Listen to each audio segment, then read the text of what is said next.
नमस्कार दोस्तों, देख सकते हैं अभी मैं उपस्थित हूँ सेक्टर 2 नंबर पर, जहाँ पर भव्य रुद्राक्षों द्वारा यहाँ पर शिवलिंग बनाया जा रहा है। आइए हम आचार्य श्री बाबा जी से यहाँ पर बात करते हैं और आपको बताते हैं कि यहाँ पर कितने रुद्राक्षों द्वारा यहाँ पर शिवलिंग का निर्माण होगा और आप जो ये त्रिशूल देख रहे हैं इनकी संख्या क्या है। सीताराम, हर हर महादेव। जय महाकाल, हर हर महादेव। तो बाबा जी, जो ये रुद्राक्ष बन रहा है, रुद्राक्षों से शिवलिंग बन रही है, ये लगभग कितने रुद्राक्ष होंगे जिनसे शिवलिंग का निर्माण होगा? देवादिदेव महादेव भगवान महाकाल बस 5,51,00,000 रुद्राक्षों से बनने वाली भगवान शिव की दिव्य ज्योतिर्लिंग का निर्माण हो रहा है। अब आप कहेंगे ज्योतिर्लिंग, जो ज्योतिर्लिंग तो प्रकट होती है, फिर ज्योतिर्लिंग का निर्माण कैसे होता है? इसलिए रुद्राक्ष का मतलब जानने, रुद्र माने होता है शिव और आंख माने होती है आंख। शिव की आंखों से जो प्रकट होता है वो होता है रुद्राक्ष।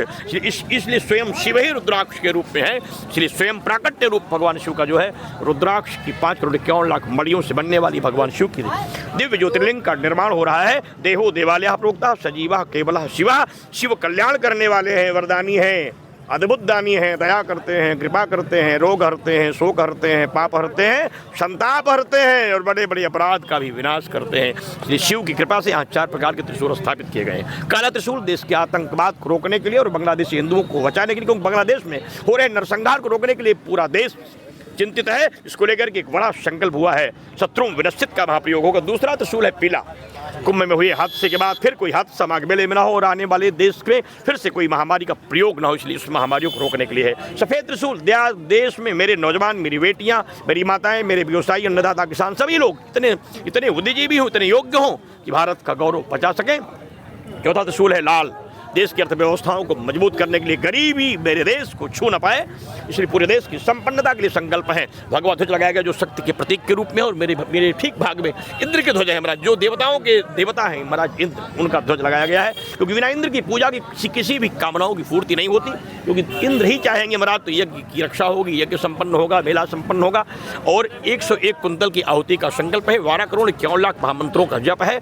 11,25,000 दीपों का प्रज्वलन है और नित्य प्रति सायंकालीन सत्र में कई हजार दीप जलाकर के बाबा की महाआरती है और लेट करके नित्य सायंकालीन सत्र में परिक्रमाएं होंगी और महापर्वों पर यहाँ से लेट करके संगम तक हम जाएंगे, जो देश दुनिया के पहले संत की शिविर है। दंडवत परिक्रमा करने वाले बहुत संत पूरी दुनिया में होंगे, लेकिन चक्रवर्ती परिक्रमा करने वाला कोई संत देश विश्व में नहीं है। मैं एक बार इसमें लेटने के बाद इस कठोर चक्र प्लेट पर ऐसे चक्र की तरह घूमते हुए, लेटते हुए मैं जाता हूँ और जाकर के माँ गंगा की गोद में समाहित होता हूँ। फिर इस गंगा में आहुति करेंगे, यज्ञ करेंगे, पूजन करेंगे। राष्ट्र रक्षा के लिए संकल्प है। श्रीधाम अयोध्या की तरह काशी मथुरा में भव्य मंदिर निर्माण के संकल्प को लेकर के 1644वीं बार मेरी परिक्रमा का शुभारंभ होगा। 3300 किलोमीटर से ज़्यादा परिक्रमाएं अब तक हो चुकी हैं और आगे की परिक्रमाओं का क्रम मकर संक्रांति से रोज सायंकाल सत्र में यहाँ लेट के परिक्रमाएं होंगी और बाबा की कृपा होगी तो देश के दुर्लभ संकल्प पूर्ण होंगे। मकर संक्रांति से मतलब यहाँ पर शुरू हो जाएगा सभी भक्तों का, सभी लोगों को प्राप्त होगा। लोग आएंगे यहाँ, देख पाएंगे बाबा विराजमान है कैलाश पर, त्रिशूल के शिखर पर विराजमान भूतनाथ विराजमान होंगे और जो लोग चाहेंगे बाबा से पाएंगे। और जो ये त्रिशूल है इनकी लगभग संख्या कितनी रहेगी? देखिए, ये सब कुंडों की इसलिए जगह कम है, इसलिए ऐसे कुंड बनाए कहीं जिन संख्यों की संख्या नहीं होगी, लेकिन इसमें बहुत सारे लोग बैठ पाएंगे।